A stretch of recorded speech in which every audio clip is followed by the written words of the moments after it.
On a une intelligence artificielle derrière qui va fournir les informations pour le quotidien du petit producteur.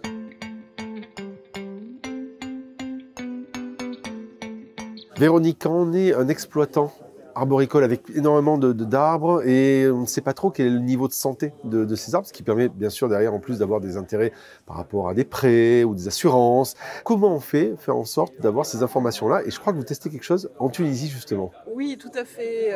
Pour les producteurs d'olives en Tunisie, les petits producteurs, on essaye de travailler sur la mise en œuvre de solutions basées sur des images satellites et l'intelligence artificielle pour leur permettre de bénéficier de ces technologies de pointe dans leur quotidien pour pouvoir mieux gérer leur exploitation et aussi pouvoir bénéficier d'aides financières et des assurances. Puisque le marché de l'olive en Tunisie, c'est énorme. 40% des terres agricoles sont consacrées à l'oléiculture. Et malheureusement, les petits producteurs sont confrontés à des problèmes. Il y a des maladies qui viennent perturber la production et ils ne sont pas forcément toujours bien équipés pour lutter contre ça. Alors justement, maintenant, ils sont équipés d'une application mobile qui va les aider à faire différentes choses. Qu'est-ce que cette application va les aider à, on va dire, à récupérer comme information? Alors, non seulement ils vont pouvoir lancer la détection de limites de leur parcelle, mais aussi et surtout analyser l'état de santé de leur parcelle. Et alors c'est là où c'est magique, c'est que ça se passe depuis un satellite. Voilà, donc les images satellites nous permettent de détecter, hein, si on le fait simple, les arbres qui sont malades. Alors comment ça marche? Parce qu'on voit différentes couleurs, comment ça fonctionne? Alors c'est une image multispectrale avec des filtres, on le voit ici, rouge, vert, bleu, qui vont mettre en évidence les arbres qui sont malades. Et on a une intelligence artificielle derrière qui va fournir les informations pour le quotidien du petit producteur.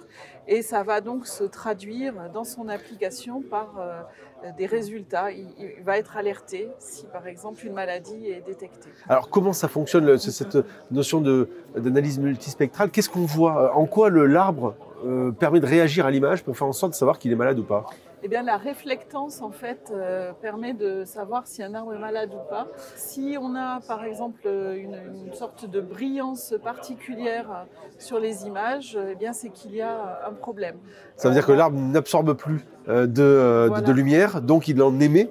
Et donc, autrement dit, s'il brille finalement, c'est qu'il n'est pas bon, c'est qu'il n'est pas bien, Voilà. c'est qu'il ne respire plus. Voilà, pour faire simple, c'est basé sur ce type de technologie. Toutes ces informations, vous les mettez dans une IA, vous les mettez à disposition aujourd'hui donc de la personne qui va permettre de gérer sa parcelle, qui va permettre de connaître un peu l'état en temps réel.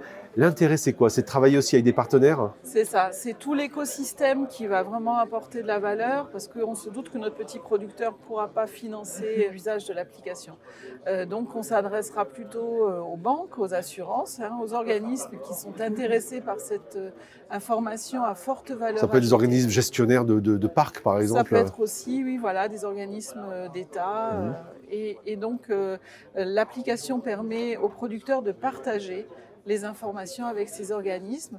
Alors derrière tout ça, on va organiser un data space qui va permettre de complètement sécuriser l'échange, le transfert de ces informations vers ces organismes tiers. Et donc bien sûr, Véronique, pour finir, ça veut dire que c'est tout à fait étendable à d'autres types d'agriculture et d'autres types de terrains. Tout à fait, c'est notre ambition de tester également ces solutions en Afrique subsaharienne sur d'autres types de cultures. Merci Véronique. De rien. Orange Business.